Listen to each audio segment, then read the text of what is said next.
এই আশিক, এদিকে আসো। আচ্ছা মহাজন, আসতেছি।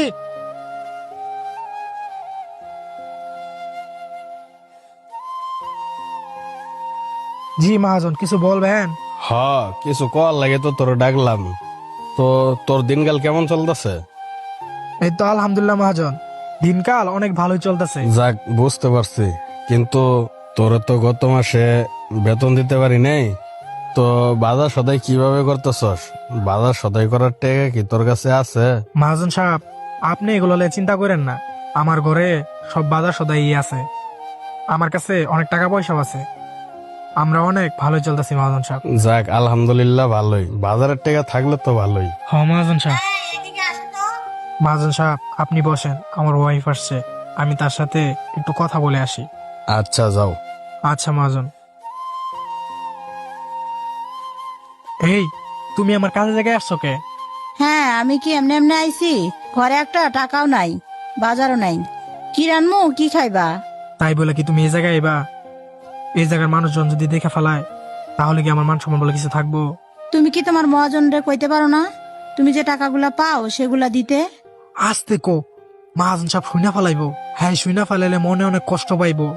উনি অনেক ভালো মানুষ, ওনার কাছে টাকা থাকলে ওনার কাছে টাকা চাওয়া লাগে না। উনি এখন অনেক বিপদে আছে, আমি এখন টাকা চাইতে পারবো না। শুনলে শুনুক, আমরা তো ওনার বদনাম গাইতেছি না, আমরা তো ওনার থেকে টাকা পাই। আমরা কি ওনার কাছে টাকা রাইখা না খায় মরমু? আরে এমন করে বলে না তো, সত্যি উনি অনেক ভালো মানুষ, শুনলে অনেক কষ্ট পাইবো।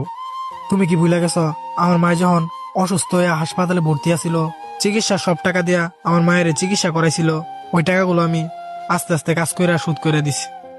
আমি জানি ওনার কাছে টাকা থাকলে চাওয়া লাগে না, উনি অনেক বিপদে আছে। তুমি এটা বোঝার চেষ্টা করো, তাই তোমারে কইতাছি, তুমি এখন বাড়িতে যাও।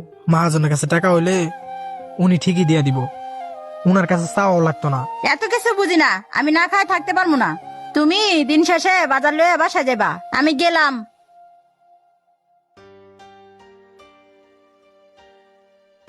আরে আশিক, কে আসছিল? মহাজন সাহেব, কেউ আসে নাই। দেখ আশিক, আর মিথ্যা কথা বলিস না। আমাকে মিথ্যা কথা বলতে হইব না, আমি সবই বুঝি। আর এখানে কে আসছিল আমি দেখছি, এবং তোদের দুইজনের কথা সবই শুনছি। তোর ঘরে যে বাজার নাই, তোর ওয়াইফ এসে বললে গেল, তুই একটা বার তো আমাকে বলবি যে মহাজন, আমার ঘরে বাজার নাই, কিছু টাকা দেন। এই বেটা, তুই কি আমাকে এতই পরবা বস? তোর ঘরে বাজার নাই, তুই বলতে পারলি না আমাকে? মহাজন সাহেব, আপনি এগুলো নিয়ে চিন্তা করেন না। আমার ওয়াইফ মিথ্যা কথা বলতেছে।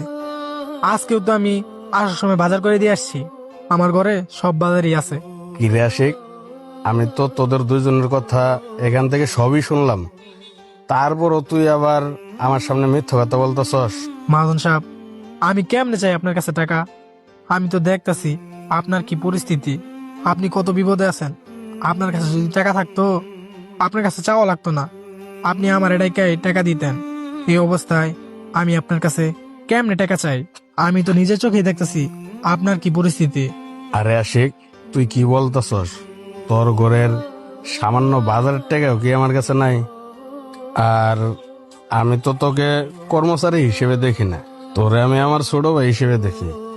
তুই যদি আমাকে মহাজন হিসেবে বাদ দে, বড় ভাই হিসেবেও যদি কিছু বাজারের লাগে টেয়া চাইতে, তাও তো আমি তোকে দিতাম। শোন আশিক, আমার দিন ভালো হইলে তোর বেতন আমি দিমনে।